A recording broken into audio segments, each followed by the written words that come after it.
Crime petrol Dastak में आप सबका एक बार फिर से स्वागत है। हमारा बेटा कंप्यूटर इंजीनियर है, 1 लाख पर मंथ कमाता है। ऐसे ही नहीं पहुंचा इस मकाम तक।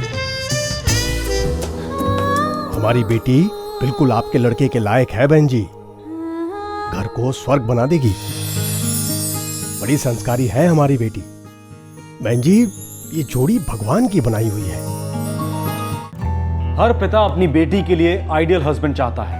हर माँ अपने बेटे के लिए अपनी ही जैसी प्यार करने वाली पत्नी चाहती है। हर माँ बाप के अरमान होते हैं कि उन्हें ऐसी बहुएं और दामाद मिलें जो उनके लाडलों के लिए एकदम परफेक्ट हो।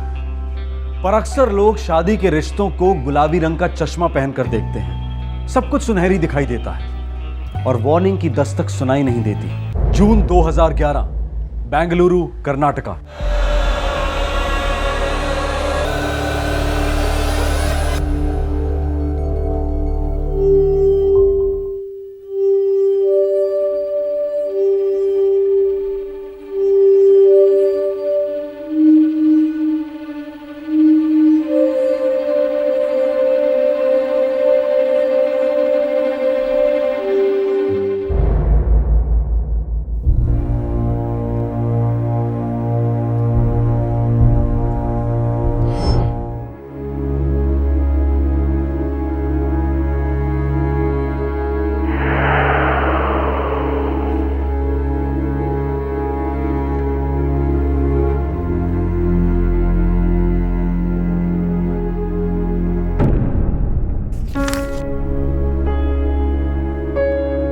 स्वीटू, आज मैं आपको हमेशा के लिए छोड़ के जा रही हूँ। मैं वहाँ जा रही हूँ जहाँ से कोई वापस नहीं आता।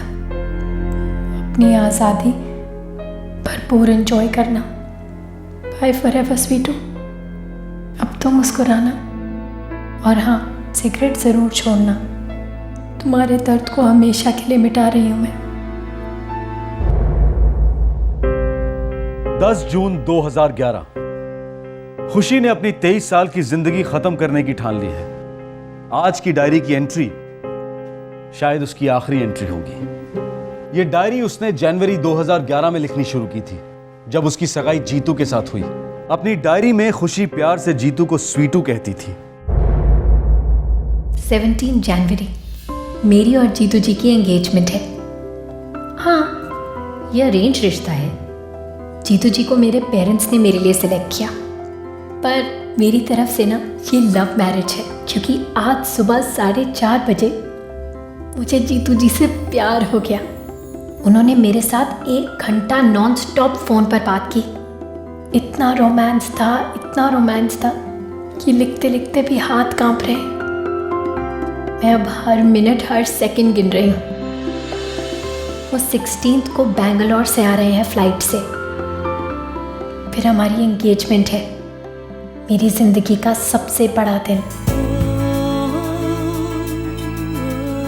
बाय द वे, आज मैंने पहली बार अपने स्वीटू से आई लव यू कहा।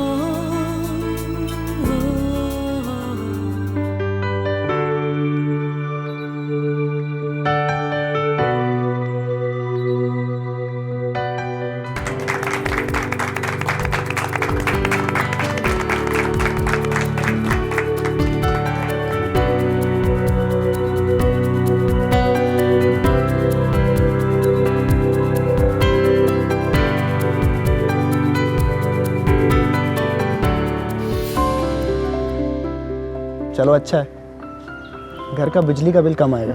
क्या? तुम्हारा चेहरा कितना शाइन कर रहा है। हमेशा ऐसे ही चमकता है या फिर आज ही? नहीं, वो आज आप पास बैठे हैं ना, शायद इसलिए।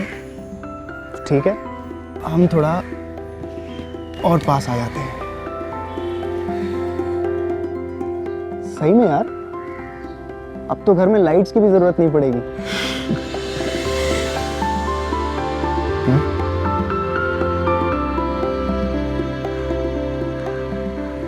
अब रोमांस की बातों को 2 मिनट के लिए टाइम प्लीज बोलते हैं और कुछ प्रैक्टिकल बात करते हैं। क्या बात है? एमकॉम इन इकोनॉमिक्स किया तुमने, तो जॉब का क्या प्लान है? अगर आप कहेंगे तो ज़रूर करूँगी। फुल टाइम जॉब, घर संभालना और बैंगलोर का ट्रैफिक, सब संभाल पाओगी तुम? आप जैसा कहेंगे मैं वैसा करूँगी। तो मैं तुम्हें कहता हूँ कि अभी इसी वक्त मुझे किस करो।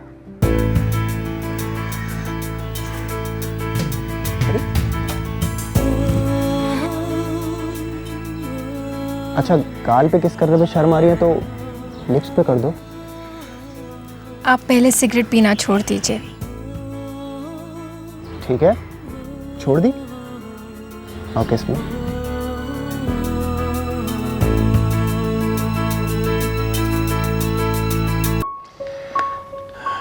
बेटे, ये 1 लाख रुपए हैं, ये अपनी मम्मी को दे दो। अंकल आप खुद क्यों नहीं दे देते मम्मी को? देखो बेटा, तुम जीतू की बहन हो, इसलिए मेरी बेटी जैसी हो, तो उस हक से तो कह सकता हूँ ना। दे दो ना प्लीज। प्लीज मत कहिए, मैं दे देती हूँ। जीते। देखिए माधुरी जी, ये दामाद जी की बहन नीला के लिए, उसे पसंद आएगा ना? हाँ हाँ, क्यों नहीं पसंद आएगा, ये तो बहुत खूबसूरत है। देखिए माधुरी जी, साड़ी हो या कोई भी और चीज़, अगर किसी भी चीज़ में ज़रा सी भी कमी लगे तो हमें बताइएगा, मैं बदलवा दूंगी। कैसी बातें कर रही हैं शांति बहन जी? अरे इतना सारा तो सब आपने किया है। एक ही तो बेटी है हमारी, उसे हम दुनिया की सारी खुशियाँ देना चाहते हैं। वैसे हमारी खुशी को सबसे बड़ी खुशी मिल गई है आपका जीतू। सच में ऊपर वाले की बहुत कृपा है, कितनी सुंदर जोड़ी रची है ना जी? बढ़ाई नहीं कर रहा हूँ, लेकिन मेरा एक बेटा 4 बेटों के बराबर है और मैंने भी उसे पूरा सपोर्ट किया है। वो तो नजर आ रहा है धर्म जी, ये तो हमारे नसीब अच्छे हैं कि हमें जीतू जैसा दामाद मिल रहा है। बढ़ाई नहीं कर रहा हूँ, लेकिन ट्रैक रिकॉर्ड उठाकर देख लो, 3 साल में 3 बड़े प्रमोशन ले चुका है, ग्रुप लीडर की पोजीशन पे है। अगले साल वाइस प्रेसिडेंट की पोस्ट हमारे जीतू को ही मिलेगी, देख लेना। जरूर मिलेगी, लेकिन छोटा मुंह और बड़ी बात, हमारी खुशी भी जीतू के कैरियर में 4 चांद लगा देगी। बिल्कुल बिल्कुल। ये तो आज स्वीटू और मैंने अपने प्यार के एनवेलप को किसके साथ सील किया। ओह गॉड, किसके बाद ना मुझे मीठे मीठे से चक्कर आ रहे थे, पर आज के दिन थोड़ी कड़वाहट भी थी। खुशी बेटा, मुझे सीधी बात करने की आदत है।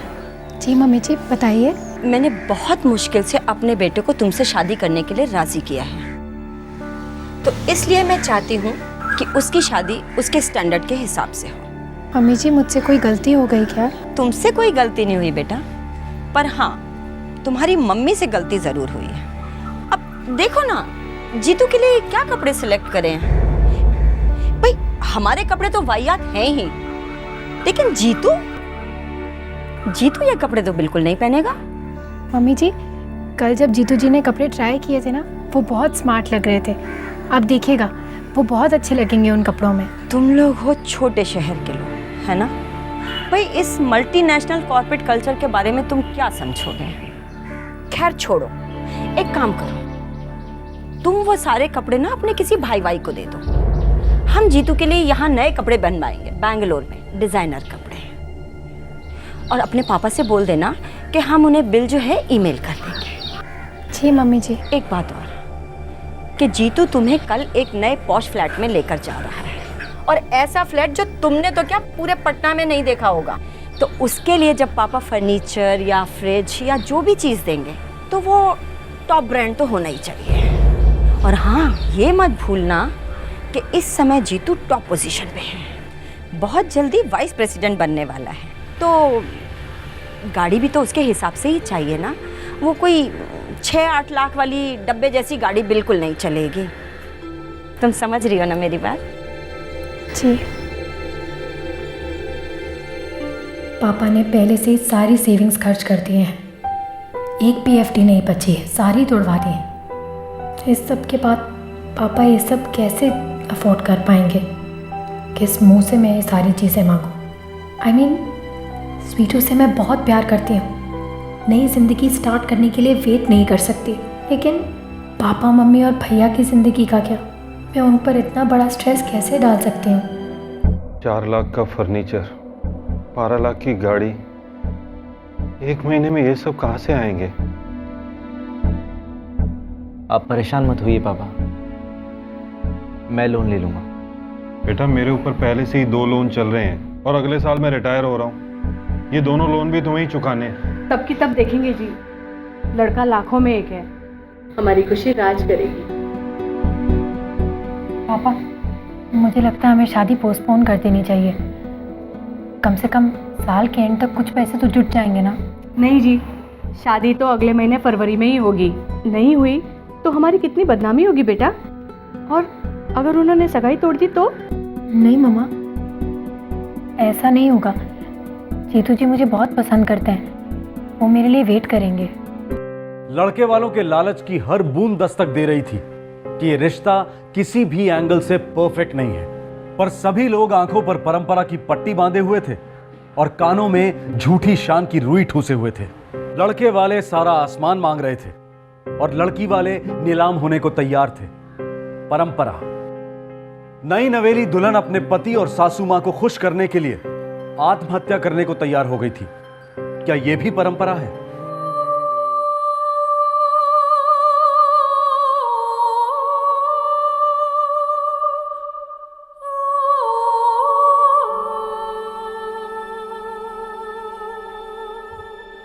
डियर स्वीटू, मेरे पापा मेरी शादी के बाद मुस्कुराना भूल गए हैं। तुम्हारी मॉम हमेशा दुखी सी रहती है कि मेरे पापा वो सब नहीं दे पाए जिससे तुम्हें आराम मिले। तुम उदास रहते हो क्योंकि तुम्हें गीता नहीं मिली। तुम्हारा पहला और आखिरी प्यार। जब सब इतने नाखुश हैं तो फिर खुशी कैसे खुश रह सकती है? दरअसल खुशी को जिंदा रहने का हक भी नहीं है। तुम्हारे प्यार के बिना वैसे भी मैं एक जिंदा लाश हूँ। जीतू, शादी में सिर्फ 1 हफ्ता बाकी है और पता है अभी कितने सारे काम रहते हैं। बैठने तक की फुर्सत नहीं है मुझे। एक ज़रूरी बात कहनी है तुमसे। मुझे पता है तुम मुझसे क्या कहना चाहते हो। I love you, right? खुशी मैं किसी और से प्यार करता था। क्या? हाँ, उसका नाम गीता है। हम दोनों एक दूसरे को बहुत चाहते थे। मुझे लगा ये बात तुम्हें पता होनी चाहिए। तुम अब भी उससे? नहीं खुशी, अब हमारे बीच में ऐसा कुछ भी नहीं है। तो फिर तुमने मुझे ये सब क्यों बताया? ज़रूरी था बताना खुशी, क्योंकि मैं और गीता अब भी अच्छे दोस्त हैं। सिर्फ दोस्त और कुछ नहीं। और मैं नहीं चाहता था कि शादी के बाद तुम्हें कोई अनप्लेजेंट शॉक मिले। जीतू, मैं सिर्फ ये जानती हूँ कि अब मैं 100% तुम्हारी हो चुकी हूँ और जब तक मैं जिंदा रहूँगी मैं ऐसी ही रहूँगी, सिर्फ तुम्हारी।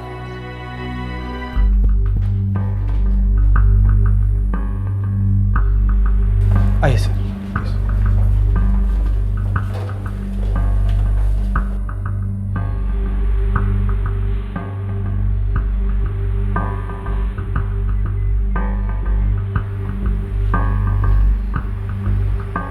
देखा, she was hanging from the fans.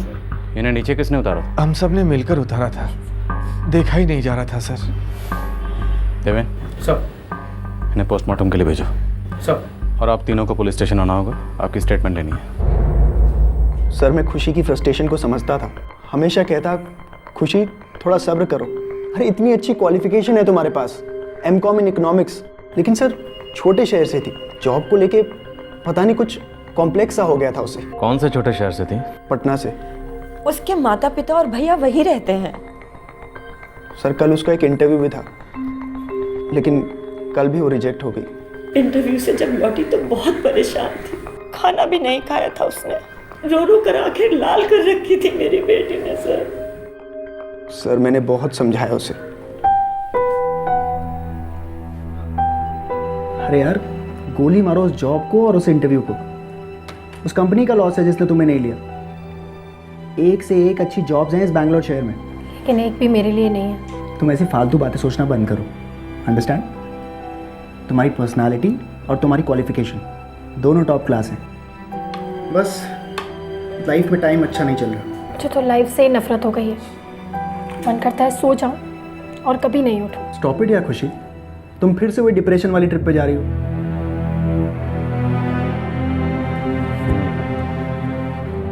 तो सिर्फ जॉब ना मिलने की वजह से आपकी पत्नी ने सुसाइड कर लिया? यस सर,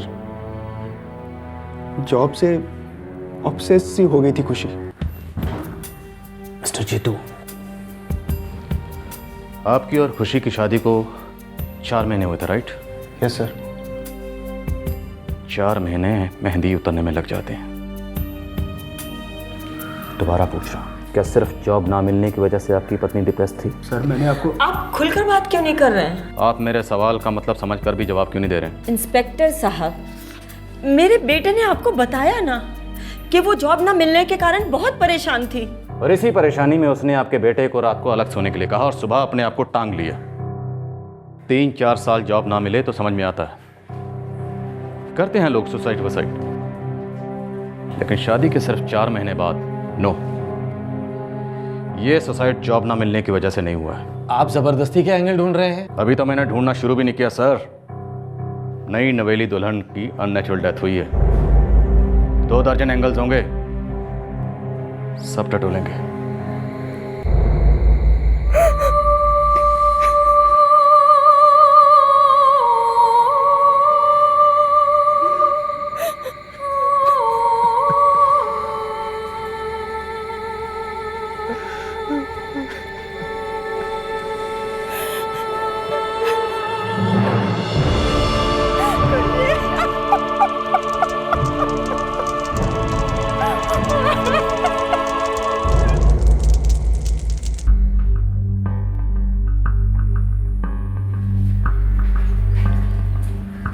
सर, सगाई से लेकर परसों तक लगभग हर दिन लड़की ने डायरी लिखी है। पति पत्नी में कोई अनबन? फरवरी 28 को शादी हुई और 3 मार्च को खुशी जीतू के साथ बैंगलोर आ गई। उस दिन से लेकर परसों तक काफ़ी दर्द है सर। जॉब को लेकर? बहुत कम, ज़्यादातर घरेलू प्रॉब्लम।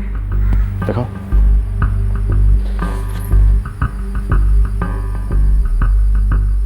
आज मैं मेरे पति जीतू और स्वीटू के साथ अपनी नई जिंदगी शुरू कर रही हूँ।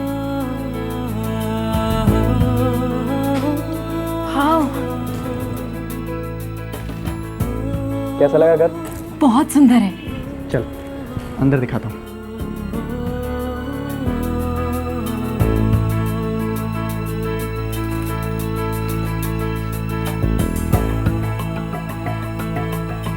Please get up.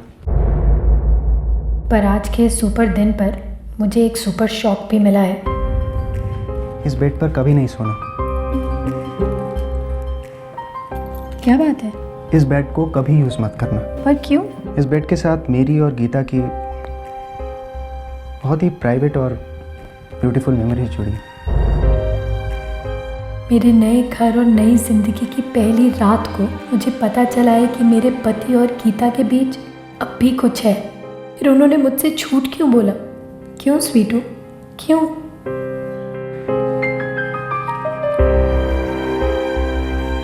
मुझसे शादी करते ही नहीं मदर इन लॉ ने भी स्वीटू पर इतना जोर क्यों डाला? और मेरे पेरेंट्स, उन्हें कोई हिंट क्यों नहीं मिला? और मैं बुद्धू नंबर 1, मुझे क्यों नहीं समझ आया कि स्वीटू मुझसे प्यार नहीं करते? खुशी जी? 5 दिन के कपड़े पैक करना, शायद 1 आध दिन और लग जाए। जीतू, हम अपने हनीमून पे कब जाएंगे? यार खुशी, तुम्हारी प्रॉब्लम क्या है? हैं? मैं अपना काम करूं या टाइम वेस्ट करता रहूं? अरे ऐसी क्या बात हो गई है? आप ऐसे क्यों बिहेव कर रहे हैं? शादी को 3 हफ्ते भी नहीं हुए हैं और स्वीटू मेरे साथ सिर्फ हाँ या ना में बातें करते हैं। मुझे पता है कि वो मेरे साथ खुश नहीं है। उन्होंने एक कॉम्प्रोमाइज़ किया है अपनी मम्मी को खुश करने के लिए, लेकिन मेरा क्या? मेरी खुशियाँ मायने नहीं रखती। खुशी बेटा, जीतू आजकल बहुत उदास रहता है। ऐसे तो नहीं चलेगा। उसे खुश रखना तुम्हारी ड्यूटी है। जी मम्मी जी। और देखो बेटी, वो जीतू तुमसे शादी करने के लिए सिर्फ इसलिए तैयार हुआ था क्योंकि तुम्हारी मम्मी जी ने जोर दिया था। अब तुम उन्हें तो गलत मत साबित करो। मेरी बेटी बहुत डिप्रेस थी इंस्पेक्टर। ये डिप्रेशन के दौरे शादी से पहले ही पड़ते थे? नहीं इंस्पेक्टर साहब, वो सिर्फ शादी के बाद ही डिप्रेस हुई थी। कोई कारण तो होगा। जीतू, मेरा जीजा। क्या किया उसने? मैं गया था 1 महीने के पहले अपनी बहन खुशी से मिलने उसके घर। जीतू और खुशी के बीच में कुछ भी सही नहीं चल रहा था। जीतू मेरी बहन से ढंग से बात तक नहीं करता था, सिर्फ उस लड़की गीता की वजह से। जीतू ने तक बोल भी दिया था हमारी बेटी को कि जून में तलाक दे देगा और शादी कर लेगा उस गीता से। इंस्पेक्टर साहब, जीतू, उसकी माँ और उसका बाप तीनों जिम्मेदार हैं मेरी बेटी की मौत के लिए। 3 लोग और जिम्मेदार हैं खुशी की मौत के। कौन इंस्पेक्टर साहब? खुशी के माता पिता और खुशी के भैया। ये क्या कह रहे हैं आप? मैं कुछ नहीं कह रहा। आपकी बेटी की डायरी सब कुछ कह रही है, जिसमें शादी के पहले दिन से लेके सुसाइड के 2 मिनट पहले तक की दास्तां है। कितना दुख, कितना दर्द, और आप लोगों को भनक तक नहीं लगी। और उसने तो हमें कभी शिकायत ही नहीं की। कैसे बताती? आप लोगों ने उसे टीवी सीरियल की बहू बनने की ट्रेनिंग जो दे रखी थी। चुप रहो, सहो, सब कुछ सहो। सहना ही तुम्हारा धर्म है, यही सिखाया था ना उसे। हमें लगा था एक बार बच्चा आ जाएगा तो। बच्चा कहां से आता? उसका पति तो उससे बात तक नहीं करता था। बेडरूम्स तक अलग अलग थे दोनों के। और तुम बड़े भैया, तुमने तो फर्स्ट हैंड सब कुछ देखा था ना, फिर भी चुप रहे। राखी क्या सिर्फ टाइम पास के लिए बंधवाते थे? उधर तुम्हारी बहन जलील हो रही थी, घुट घुट के मर रही थी, और तुमने उंगली तक नहीं उठाई। अब शादी हो गई थी तो क्या जिम्मेदारी खत्म? शादी के बाद तुम तीनों ने उससे पल्ला झाड़ लिया, छोड़ दिया उसको उसके हाल पे मरने के लिए। इंस्पेक्टर साहब, हम मानते हैं कि हम तीनों से बहुत बड़ी भूल हुई है, लेकिन जुर्म तो उन तीनों ने भी किया है। क्या आप उनके खिलाफ कोई एक्शन नहीं लेंगे?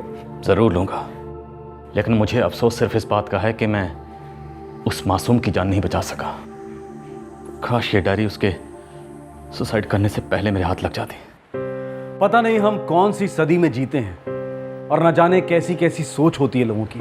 किसी का दिल टूटा है, इमोशनली घायल है, सॉल्यूशन शादी। और अगर शादी में कोई भूचाल आ गया तो सॉल्यूशन बच्चा। हम ये क्यों नहीं समझ पाते कि शादी और बच्चा सॉल्यूशन नहीं बल्कि जिम्मेदारियां हैं। वो जिम्मेदारियां जो 2 मंझे हुए सेंसिबल लोग उठाते हैं, जो एक दूसरे से बहुत ज्यादा प्यार नहीं तो कम से कम एक दूसरे की इज्जत करते हैं, भरोसा करते हैं। लेकिन जीतू और खुशी की शादी की नींव की ईंटें ही खोखली थी। सर, ये क्या कर रहे हैं आप? सर, अरे भाई, क्या क्या कर रहे हो आप लोग? अरे कहाँ ले जा रहे हो उसे? क्या बदतमीजी है ये? टेंशन मत लीजिए आंटी जी, एक बार खुशी की डायरी राइटिंग एनालिसिस से वापस आ जाए, फिर आप दोनों को भी लेने आता हूं। यस सर, मैं खुशी से शादी करके खुश नहीं था। मैं गीता से प्यार करता था सर, आज भी करता हूं। तो छक मनाने के लिए शादी की थी खुशी से? सर, मैंने ये शादी सिर्फ अपनी मॉम की खुशी के लिए की थी। दूध पीते बच्चे नहीं हो तुम, एक लड़के की जिंदगी बर्बाद कर दी तुमने। सर, मैंने समझाया था उसे, बोला था अलग हो जाते हैं, डिवोर्स चाहिए मुझे। देखो खुशी, मैं तुम्हारे साथ कभी खुश नहीं रह सकता, इतना तो तुम समझ ही गई होगी अब तक। लेकिन मैं यही जानना चाहती हूँ कि मैं ऐसा क्या करूँ जिससे तुम खुश हो। छोड़ दो मुझे। ऐसा कभी नहीं हो सकता। लेकिन ऐसा हो रहा है, और इसी जून में हो रहा है। क्या? मैं जून में डिवोर्स के लिए फाइल कर रहा हूँ। और उस गीता से शादी कर रहे हो? हाँ यार, करूँगा शादी। तो पहले ही कर लेते। क्यों मेरी जिंदगी ऐसे बर्बाद की? पापा के सर पे इतने सारे लोन्स, मम्मी के अरमान। एक बार मुझसे कह के तो देखा होता, मैं खुद ही शादी से इनकार कर देती। पहले बोल देना चाहिए था, नहीं बोल पाया। ओके, अब बोलता हूँ, आई एम सॉरी, लेकिन इससे मेरे डिसीजन में कोई चेंज नहीं आएगा। जीतू, वैसे बहुत रात हो गई है, तुम आराम करो, हम कल सुबह बात करेंगे। खुशी यार, कुछ बात करने के लिए रह ही नहीं गया यार। मैं तुम्हें समझा रहा हूँ, तुम समझ नहीं रही हो।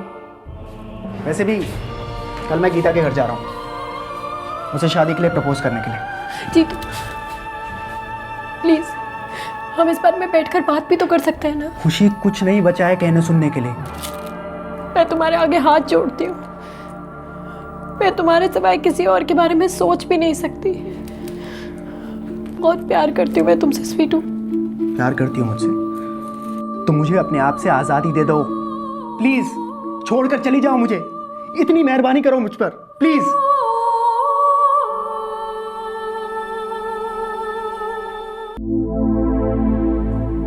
जून 10, उस दिन तुम्हारी गर्लफ्रेंड गीता का जन्मदिन था। Yes sir. और उसी दिन तुमने अपनी पत्नी खुशी से डिवोर्स की बात की और अकेला छोड़ दिया उसे रोती हालत में। मेरी भी हालत कोई बहुत अच्छी नहीं थी। कभी दिल नहीं किया अपनी पत्नी की डायरी पढ़ने का? सर मेरा उस पर दिल ही नहीं था, तो फिर डायरी पढ़ने का सवाल ही नहीं उठता। सर मैं सच बोल रहा हूँ sir. Sir I didn't love हर। प्यार नहीं करता था मैं उससे। सर मेरे मन में उसके लिए कोई फीलिंग्स नहीं थी। सर मैं ऑनेस्टली बोल रहा हूँ। ऑनेस्टी के लिए तुम्हें नोबेल प्राइज मिलना चाहिए। यही ऑनेस्टी अगर जत्ती भर भी शादी से पहले दिखाई होती ना, तो वो लड़की आज जिंदा होती, उसका बाप कर्जे तले नहीं डूबा होता। ऑनेस्टी ये है मिस्टर जीतू कि तुमने खुशी को एक खिलौने की तरह इस्तेमाल किया है, सुसाइड करने पर मजबूर किया उसे। आईपीसी दफा 304 और 429 से दोनों लागू होंगी और उम्मीद करता हूं कि कम से कम 20 साल के लिए जेल में जाओ और सड़ो।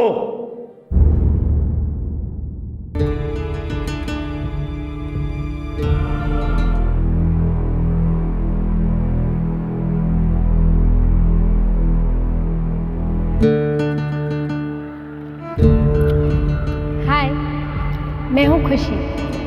मेरे पेरेंट्स कहते हैं कि मैं सबके चेहरे पर स्माइल ले आती हूँ।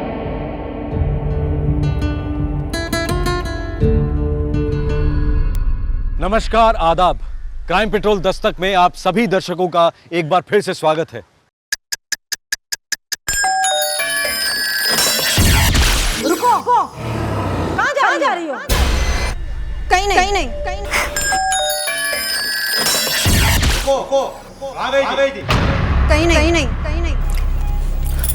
माँ। नहीं पापा नहीं। मैं कौन बोल रहा हूँ? अबे तू कौन बोल रहा है?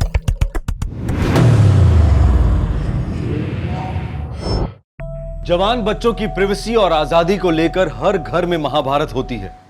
माँ बाप स्वाभाविक रूप से बच्चों का भला ही चाहते हैं कि बच्चे कोई गलत कदम ना उठाएं, पर बच्चों का रोष और गुस्सा गलतियों के लिए मानो रेड कार्पेट बिछा देता है। घर की दहलीज ऊंची कर देने से जवानी का जोश तो नहीं रुकता, बल्कि कई बार जुर्म इतनी जोर से दस्तक देता है कि घर के दरवाजे चूर चूर हो जाते हैं। जून 2010, गोरखपुर, उत्तर प्रदेश।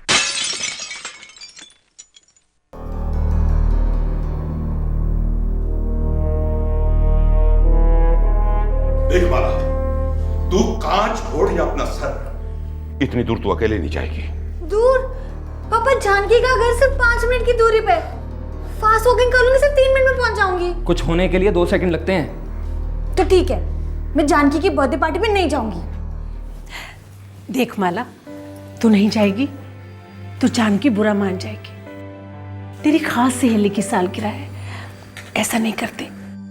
तू तैयार हो जा, जॉली तुझे छोड़ आएगा। माँ, बर्थडे पार्टी मजाक बन के रह जाएगी। मेरे सारे फ्रेंड्स कितना हंसेंगे मुझ पर। अरे यार, मैं को तुझे अंदर तक थोड़े ना छोड़ने आ रहा हूँ, दरवाजे से छोड़कर चला जाऊंगा बस। चल तैयार हो जा।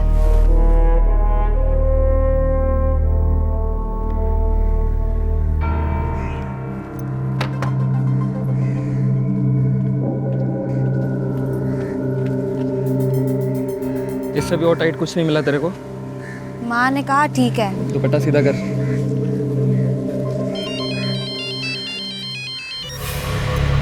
हाँ जानकी, बस 1 मिनट में पहुँच रही हूँ। हाँ बोल दूँगी, ठीक है, बाय। खाने के बाद जानकी और मैं शॉपिंग के लिए जा रहे हैं। अंकल वहीं से ड्रॉप कर लेंगे, आपको पिकअप करने के आने की ज़रूरत नहीं है। पकड़, चल बैठ।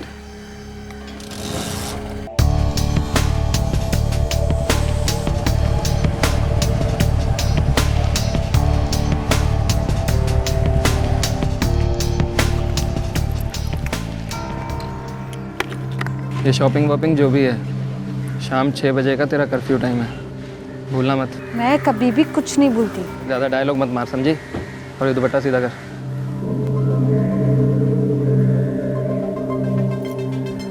अब ठीक है? ठीक है। अब जाइए भी ना। पहले तो अंदर जा।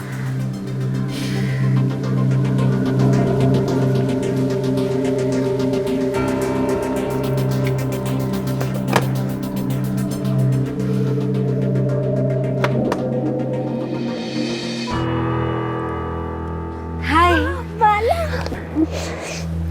इतनी देर क्यों कर दी? सॉरी।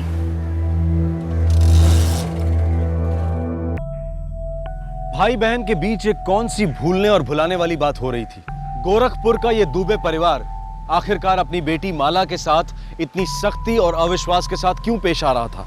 सहेली जानकी के जन्मदिन के जश्न के बाद जानकी के पिता माला को 6 बजे के पहले घर छोड़ने वाले थे, जो कि माला का कर्फ्यू टाइम था। 6 बज गए, 6:30 बज गए, लेकिन माला घर नहीं लौटी और उसका फोन भी स्विच ऑफ आ रहा था।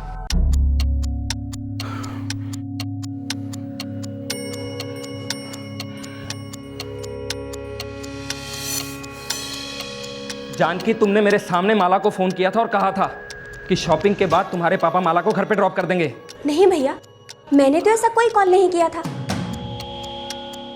मेरे पापा तो काठमांडू में हैं 6 दिन से। तो फिर शॉपिंग के लिए कौन गया था? सिर्फ मैं और माला। वो वहां से 5 बजे निकल गई थी अपने घर के लिए और मैं भी अपने घर आ गई। सब कुछ ठीक तो है ना? नहीं, कुछ ठीक नहीं है। क्या हुआ जोली? जानकी के पापा पिछले 1 हफ्ते से गोरखपुर में है ही नहीं। वो काठमांडू गए हुए हैं। माला शॉपिंग के बाद घर के लिए अकेली निकली थी। हे राम, ये लड़की। पापा, आप जल्दी कीजिए, पुलिस स्टेशन चलते हैं। हाँ बेटा, चलिए। माला लक्ष्मण मेरी बेटी कब से लापता है? आज से शाम 6 बजे से। माला के पिता और भाई ने पुलिस थाने में माला की मिसिंग रिपोर्ट लिखवाई।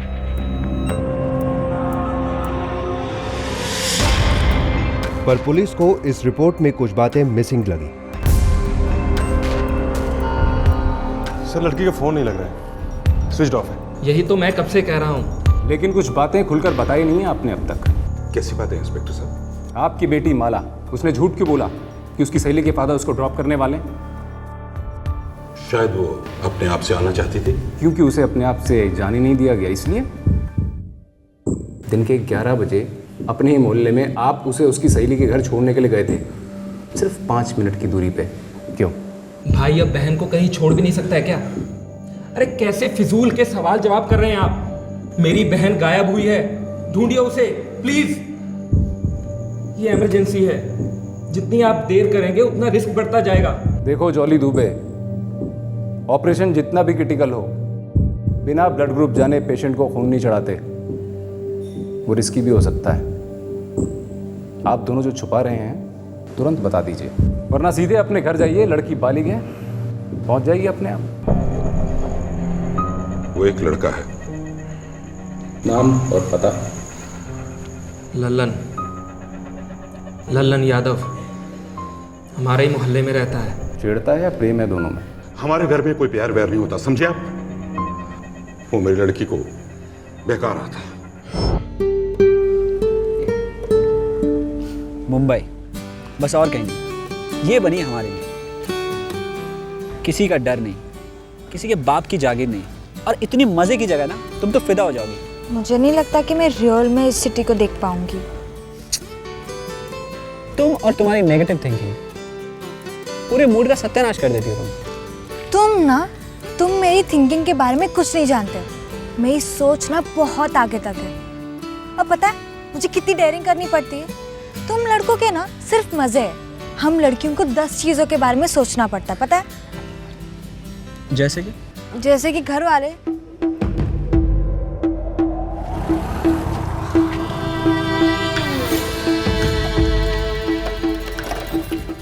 वो जॉली भैया, हम आपको बताने वाले थे। एक लफ्ज और बोला ना तो तेरी जान ले लूंगा कमीने। भैया वो चल घर।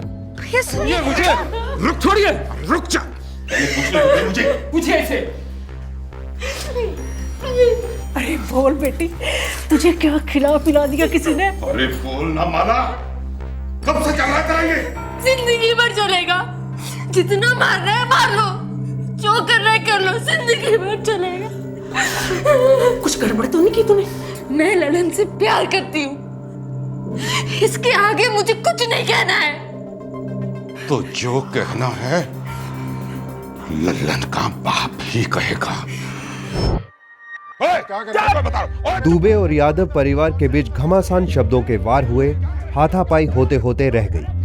हर किस्म के आरोप लगे और धमकियां तक दी गई।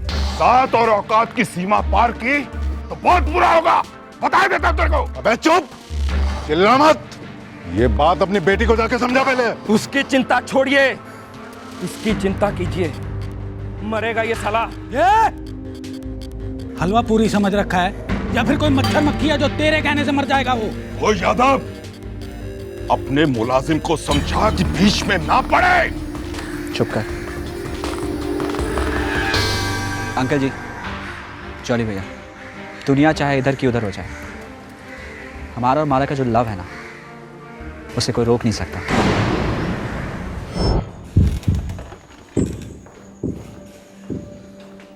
सर सुबह 11 बजे जो फ़ोन आया था, जो इनको लगा शायद उसकी सहेली का होगा, सर वो दरअसल ललन यादव का था। और उसके बाद सर शाम को 5 बजे उसकी दोबारा बात हुई थी। उसकी सहेली जानकी बता रही थी कि 5 बजे के आसपास वो दोनों शॉपिंग सेंटर से अपने अपने रास्ते गए थे। माला वहीं से घर के लिए निकली थी।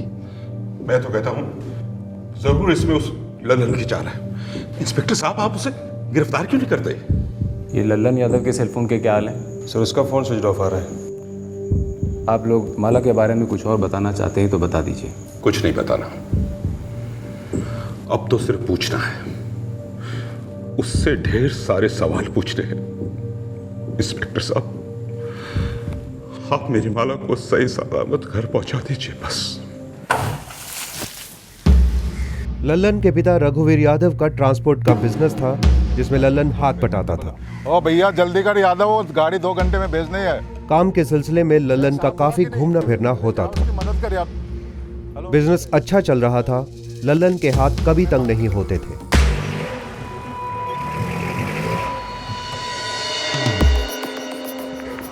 क्या बात है इंस्पेक्टर? लल्लन को बुलाइए। वो तो घर पे नहीं है। कहाँ गया? सोनभद्र। वो क्या कि एक डिलीवरी थी, वो और मेरा एक असिस्टेंट अजीत, वो दोनों साथ में गए। कब गए, कब आएंगे? यही परसों गए, बस कल तक लौट आएंगे। बात होती रहती है आपकी? हाँ बिल्कुल होती रहती, हर 2-3 घंटे में फ़ोन आता जाता रहता। लास्ट बात कब हुई थी? अभी थोड़ी देर पहले। लेकिन क्या बात है इंस्पेक्टर? चलिए फ़ोन लगाइए उसे।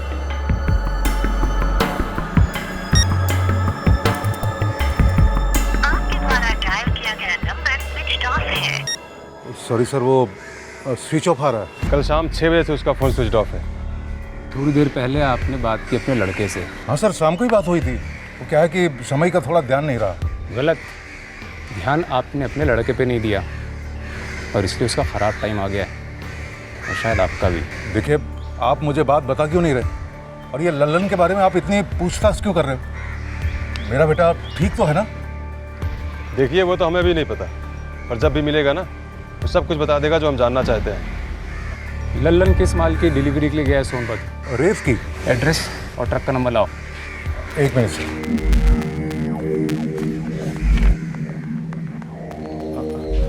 UP 26A 6090। Gorakhpur police team ने सोनभद्र में कंफर्मेशन की। लल्लन ने पार्टी को रेत की डिलीवरी की तो थी, लेकिन वो उसी दिन गोरखपुर लौट गया था।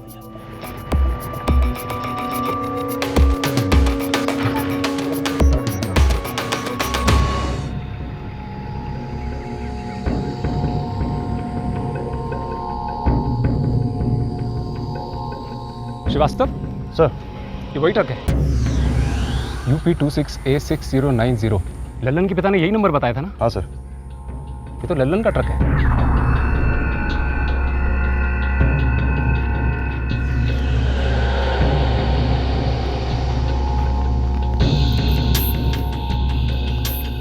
लगता है डिलीवरी के बाद ट्रक यहीं छोड़ गया।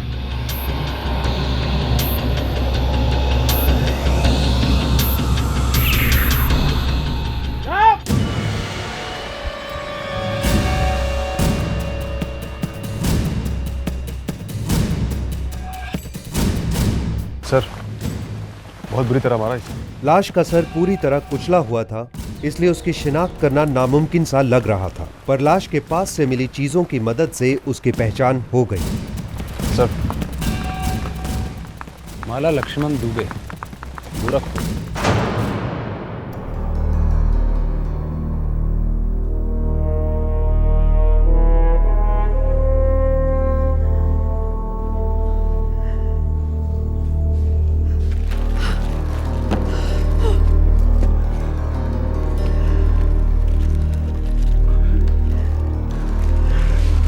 आप इन चीजों को पहचानते हैं? कैसी बात कर रहे हैं इंस्पेक्टर?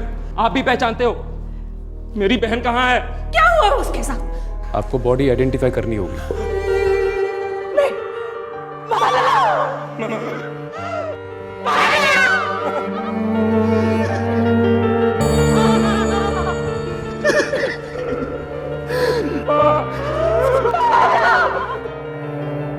लाश को शनाख्त के बाद पोस्टमार्टम के लिए भेज दिया गया। दुख के अंधेरे में डूबा दुबे परिवार अब आग बबूला हो उठा। वो लल्लन यादव के सर की मांग कर रहे थे। वो उसे अपनी बेटी का हत्यारा बता रहे थे। पर पुलिस तो पुलिस है, तजुर्बे से जानती है कि जुर्म की दुनिया में 2 और 2 4 कभी नहीं होता। इंस्पेक्टर साहब, मैंने आपसे झूठ बोला था। आप सच बोलिए। वो मेरा बेटा ललन डिलीवरी के बाद से ही गायब है। मेरी उससे कोई फ़ोन पे बात नहीं हुई है। एक्चुअली उसका तो फ़ोन ही बंद आ रहा है। हमने पहले क्यों नहीं बताया? वो क्या है कि जब मुझे पता चला कि दुबे की लड़की गायब है तो मैं थोड़ा सा डर गया था। मुझे लगा लल्लन शायद उसको भगा कर ले गया हो। अब पूछताछ करने का क्या मतलब? मेरी बहन तो वापस नहीं आने वाली ना। बड़े प्यार मोहब्बत की बातें कर रहा था कमीना। दोनों भागकर शादी कर लेते, हम माफ कर देते, अपना लेते दोनों को। कितनी बेरहमी से मारा हमारी बच्ची को उसने। जाकर ढूंढिए उस लल्लन को और एनकाउंटर कर दीजिए उसका। उसकी सहेली जानकी, उसका नंबर मिलेगा? रेत की डिलीवरी के बाद पैसे मिले होंगे? जी, 70,000 रुपये।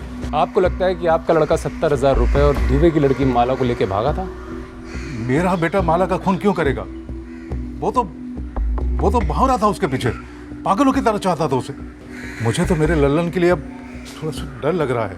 उसके गायब होने के बाद किसी को भेजा आपने उसे ढूंढने के लिए? सर, मेरा असिस्टेंट अजीत अगर होता ना तो चुटकी बजाकर उसको लेके आता था। वो भी उसके साथ गया था, लेकिन फिर उसको छोड़ के वो अपने घर लखनऊ चला गया। कितने साल से काम कर रहा है? 1 साल से। पूरा नाम? अजीत गौर। वो मेरी बेस्ट फ्रेंड थी, लेकिन कुछ चीज़ें वो मुझे कभी नहीं बताती थी। किस तरह की चीज़ें नहीं बताती थी वो? आप तो जानते होंगे सर, उसकी फैमिली और लल्लन यादव की फैमिली के बीच प्रॉब्लम थी। लेकिन लल्लन और माला के बीच तो प्यार था। वो कभी कुछ बताती नहीं थी उनके अफेयर के बारे में। बस हम सहेलियों को पता था कि वो दोनों चुप चुप कर मिलते हैं। तुम्हारे बर्थडे के दिन लल्लन के बारे में कोई जिक्र हुआ था? हाँ सर, एक बार हुआ। सर, ये पोस्टमार्टम रिपोर्ट आ गई है।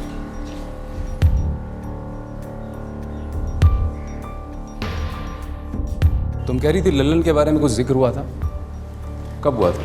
जब हम शॉपिंग गए थे सर, माला ढेर सारे कपड़े खरीद रही थी।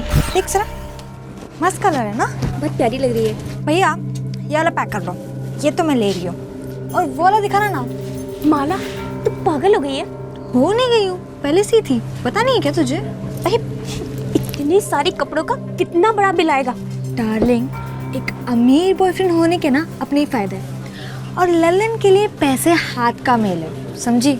इतने सारे कपड़े घर पे एक्सप्लेन कैसे करेगी? अब मैं ना अपना खुद का घर बनाऊंगी, वहां पे तो सब कुछ नया होगा, सब कुछ। हाँ जोली भैया, बस शॉपिंग हो गई है, 20 मिनट में पहुंच जाऊंगी।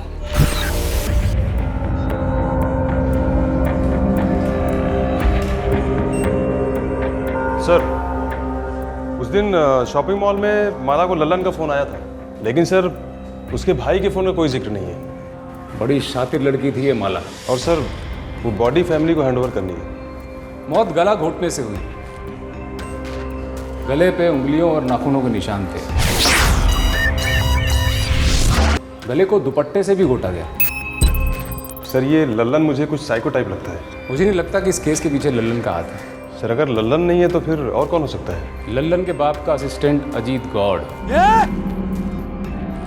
कर्म कुंडली खोलो इसकी। दिल पर भारी पत्थर रखकर लक्ष्मण दुबे ने अपनी इकलौती जवान बेटी का अंतिम संस्कार किया। इस परिवार के लिए माला की मौत का सदमा बर्दाश्त से बाहर था। वो उसे दुल्हन के रूप में देखना चाहते थे और यहाँ चिता पर उनसे उसका चेहरा भी नहीं देखा जा रहा था।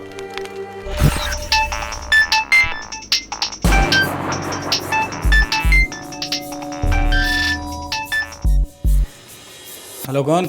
अजीत, मैं गोरखपुर पुलिस स्टेशन से सब इंस्पेक्टर श्रीवास्तव बोल रहा हूँ। नमस्ते साहब, क्या बात है साहब? तुमसे कुछ बात करनी थी। कहाँ हो तुम? थाने आ सकते हो? नहीं साहब, वो आज मैं किसी काम से लखनऊ आया होता साहब, तो कल मैं गोरखपुर आ रहा हूँ साहब, तो सीधा थाने ही आ जाता हूँ ना साहब। वैसे बात क्या थी साहब? वैसे बात थोड़ी अर्जेंट है, कल तक वेट नहीं कर सकता, आज बात करते हैं। क्या साहब, बात क्या है साहब? अजीत के मोबाइल नंबर और इंस्ट्रूमेंट ट्रैकिंग से पुलिस को पता चल गया कि वो लखनऊ में नहीं बल्कि गोरखपुर में ही था। पुलिस को इस बात की भी जानकारी थी कि अजीत का पहले भी क्रिमिनल रिकॉर्ड रह चुका है। 3rd डिग्री के इस्तेमाल के बाद अजीत बोल पड़ा और इस केस की सच्चाई सामने आई।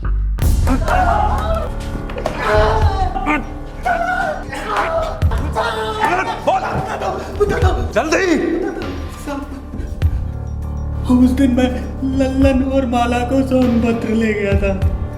सब वो दोनों वहां से 20 जून को मुंबई जाने वाले थे साहब। माला कहाँ है हमें पता है? लल्लन कहाँ है? सब वो गोरखपुर में साहब। गोरखपुर वहाँ जितना तो है नहीं। सब वो काली मंदिर के पीछे गोदाम में है साहब।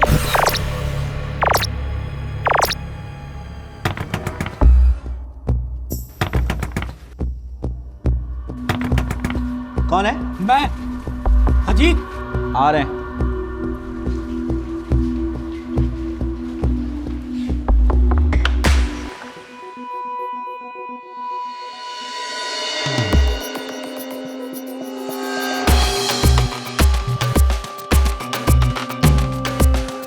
भागने की कोशिश की तो तेरे को जिंदा नहीं पकड़ेंगे। माला को तूने मारा? फिर किसने मारा? किसने नहीं मारा? एक्सीडेंट तो हो नहीं सकता, गला घोट के मारा है उसे, उंगलियों के निशान है उसके गले पे।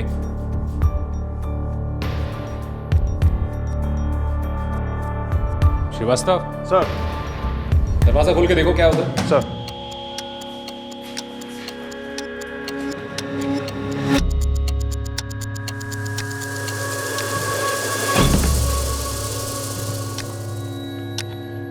दरवाजा अंदर से लॉक है। कौन है अंदर? लल्लन कौन है अंदर?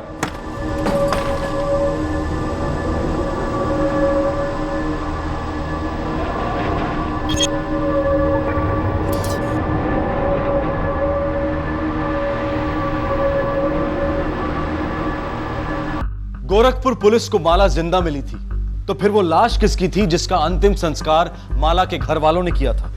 माला के कपड़े उस लाश पर कैसे पहुंचे? क्या राज था उस लाश के पीछे? जब खुलासा हुआ तो सबके होश उड़ गए। हमारे प्यार को इन तीनों में से किसी का भी सपोर्ट नहीं था,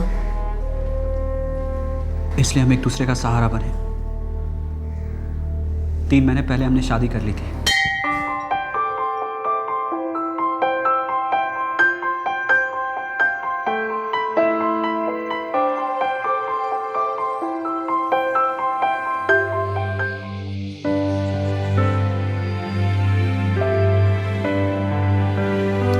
हो गई शादी?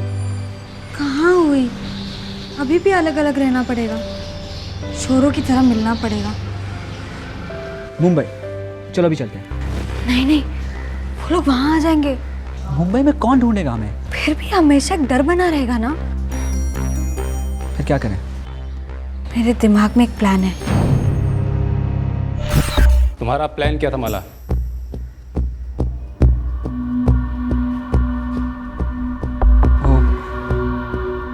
प्लान मैंने अजीत को बताया था। क्या था वो प्लान? हो तो सकता है, पैसे लगेंगे कितने? 25-30। 35, चल 40 दूंगा। काम हो जाना चाहिए। माला जानती है ये सब? उसी का प्लान है। खुद तेरी संभल के रहना बच्चे, बहुत शातिर औरत है। तुझे क्या है, काम से काम है।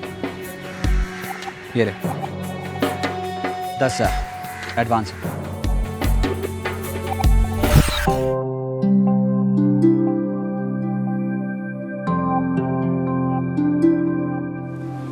बेटा बबलू, जरा बाहर जाके खेलो। बाद में खेलते हैं। शाबाश। भैया ये कोई ऐसा वैसा काम तो नहीं है ना? अरे तू मेरे को ऐसा वैसा समझती है क्या? भाई गोरखपुर में बहुत बड़ा सेठ है। अरे उसकी एक छोटी सी बच्ची है जिसकी देखभाल करनी है तुझे। उनकी बीवी बीमार रहती है और सेठ ने तो यहाँ तक भी कहा है कि अगर उन्हें तेरा काम पसंद आया तो वो तेरे बबलू का भी पूरा खर्चा उठा लेंगे।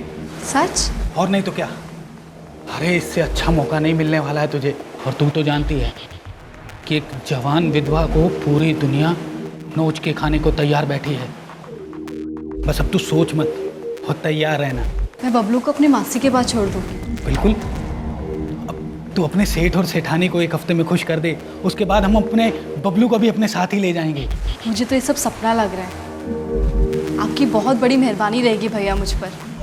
चंदा का पति एक ट्रक ड्राइवर था। हम दोनों की दोस्ती थी और वो एक एक्सीडेंट में मारा गया। उसके मरने के बाद चंदा और उसके बेटे बबलू को कोई कुत्ता भी नहीं पूछता था। अगर वो गायब हो भी जाती तो किसी को रत्ती भर भी फर्क नहीं पड़ता। हाइट और बॉडी बिल्कुल माला से मैच करती थी। हमने 15 तारीख का प्लान बनाया। मुझे डिलीवरी के लिए सोनभद्रा जाना था। उसी दिन इसकी सहेली का जन्मदिन भी था। लेकिन पापा और भैया मुझे अकेले कहीं नहीं जाने देते, इसीलिए मैंने एक प्लान बनाया। हेलो, हाँ तुम घर से निकली? बस 1 मिनट में पहुंच रही हूँ। ओके। खाने के बाद जानकी और मैं शॉपिंग के लिए जा रहे हैं। अंकल वहीं से ड्रॉप कर लेंगे। आपको पिकअप करने की आने की ज़रूरत नहीं है। हाँ चलिए भैया, बस शॉपिंग हो गई है। हाँ ठीक है। सुनो, हम ट्रक लेके हाईवे के पहले वाले ढाबे पे मिलते हैं, ठीक है? तुम रिक्शे से वहीं आओ। जी भैया। चल। कुछ दिन पहले ही ललन ने मुझे पैसे दिए थे शॉपिंग करने के लिए। मैंने मुंबई में एक नई ज़िंदगी बनाने के लिए सारे नए कपड़े खरीद लिए थे और अपनी बेस्ट फ्रेंड को भी आखिरी बार गले लगाया। मैंने चंदा को पहले से ही अपने घर पर ला रखा था और फिर उसे लेकर मैं हाईवे पर पहुंच गया। हम यहाँ क्यों खड़े हैं अजीत भैया? वो मेरे एक दोस्त है, उसकी बीवी आ रहे हैं। वो लोग सोनभद्रा जा रहे हैं तो हम लोग भी उन्हीं के साथ चलेंगे। लेकिन सेठ को तो हम गोरखपुर मिलने वाले थे ना? हाँ, आज वो सोनभद्रा गया तो उसने वहीं बुलाया है। अच्छी बात है। बस सेठ मुझे रख ले काम पे, दिल लगा कर काम करूँगा। फिर आप बबलू को ही मेरे पास ले आइएगा। हाँ बिल्कुल। ले गाड़ी भी आ गई।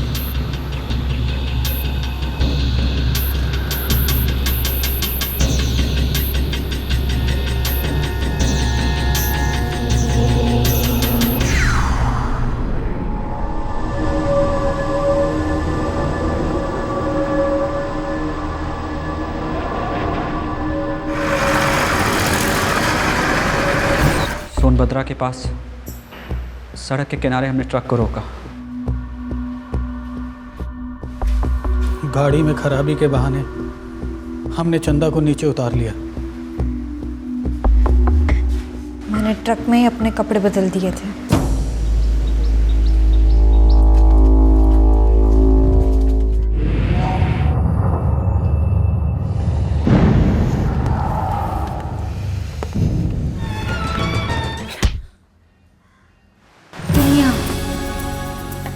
दुनिया यानी ये तीन, इनको लगता है मैं मर चुकी हूँ।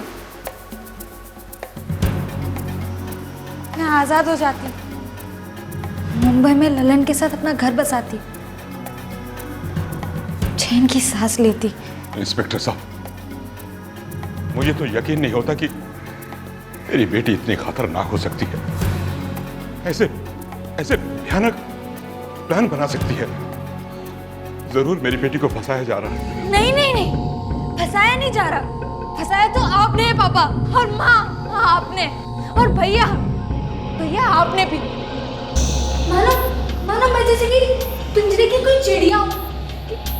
प्यार किया था मैंने, कहीं मुंह काला करवा के नहीं आई थी, लेकिन मैं से ऐसे पेश आए जैसे मैं पता नहीं कौन सा पाप कर लिया हो। पर तूने शादी कर ली थी तो हमें बताते, हम तुझे माफ कर देते। पहाड़ में गई आपकी माफी, नहीं चाहिए मुझे आपकी माफी, समझा? मैं आप लोगों को कभी माफ नहीं करूंगी, जब तक जिंदा हूं ना तब तक माफ नहीं करूंगी। और इस चंदा की मौत की जितनी जिम्मेदार मैं हूं ना, उतने ही आप हो।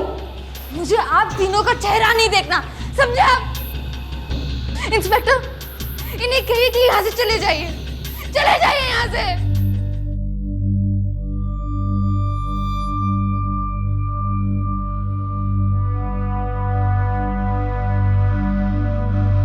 माला का ये प्लान था कि अपने से मिलती जुलती लड़की का खून करवा के वो सारी उम्र लल्लन के साथ चैन से रह सके, पर वो पकड़ी गई। लल्लन, माला और अजीत तीनों पर हत्या का मुकदमा शुरू होने वाला है। पर उधर एक मासूम जान है जिसे उम्र भर के लिए अनाथ होने की सजा हो चुकी है। माँ कब आएगी? ये लो अभी तुम्हारा टर्न है, तुम खेलो। आपने कहाँ ले जा रहे? एक बहुत अच्छी जगह, वहाँ पे तुम्हारे जैसे छोटे छोटे बहुत सारे बच्चे होंगे। फिर मामी जी आकर फिर ले जाएंगे ना?